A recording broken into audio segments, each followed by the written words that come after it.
দুবাইয়ের এই আকাশ ছোঁয়া অট্টালিকা আর ব্যস্ত বিশ্বমানের পথগুলোকে পেছনে ফেলে আমরা আজ চলছি এক শান্তি লোকের খোঁজে। আমাদের গন্তব্য রাস আল খাইমার বিখ্যাত ফ্লামিঙ্গো বিচ। বিশাল হাইওয়ে পেরিয়ে দুপাশের দৃশ্যপট বদলে গেল।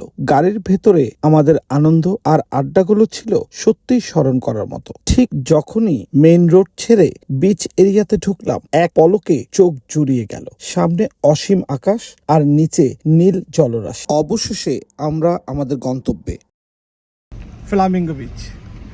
This is our swimming tour in Ras Al Khaimah beach. একে একে সবাই নামছে, সবার চোখে মুখেই মুগ্ধতার ছাপ।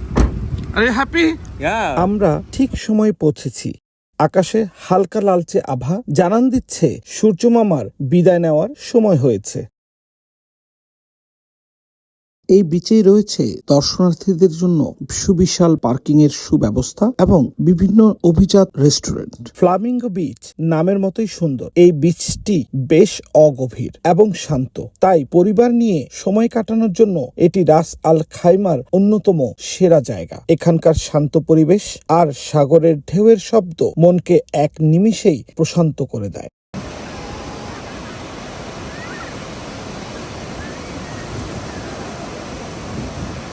এই শান্ত পরিবেশে ছোটদের আনন্দটাও দেখার মতো। দেখুন, ঢেউ চলে যাওয়ার পর ভেজা বালু মাটিতে কচি হাতের ছোঁয়ায় তারা কি যেন খুঁজে বের করার চেষ্টা করছে। এই অসাধারণ মুহূর্তটাই আমার ফ্রেমবন্দি করা অন্যতম সেরা দৃশ্য।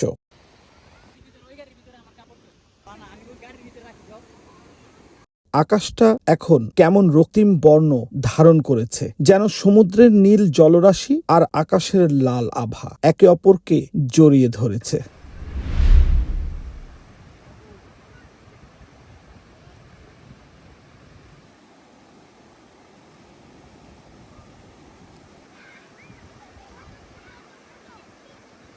দিনের আলো নিভে গিয়ে যখন চারপাশে অন্ধকারে ডুবে যাচ্ছিল, সেই মুহূর্তটাই ছিল আরো অপার্থিব। এক রাশ স্মৃতি নিয়ে এবার আমাদের ফেরার পালা। Oh my God! ওহো, ভুলে গিয়েছিলাম, যারা আমাদের সোলমেট ছিল অর্থাৎ ট্যুরমেট ছিল তাদের তো পরিচয় করিয়ে দেইনি এখনো। আসুন আমরা পরিচিত হই। Shihab, I am Bappi. Mamun, Dubai. Tarique. তবে ফেরার সময় আপনাদের কাছে অনুরোধ থাকবে, যদি ভিডিওটি ভালো লেগে থাকে সাবস্ক্রাইব বাটনটি ক্লিক করুন এবং লাইক, শেয়ার এন্ড কমেন্টস করতে ভুলবেন না। ধন্যবাদ।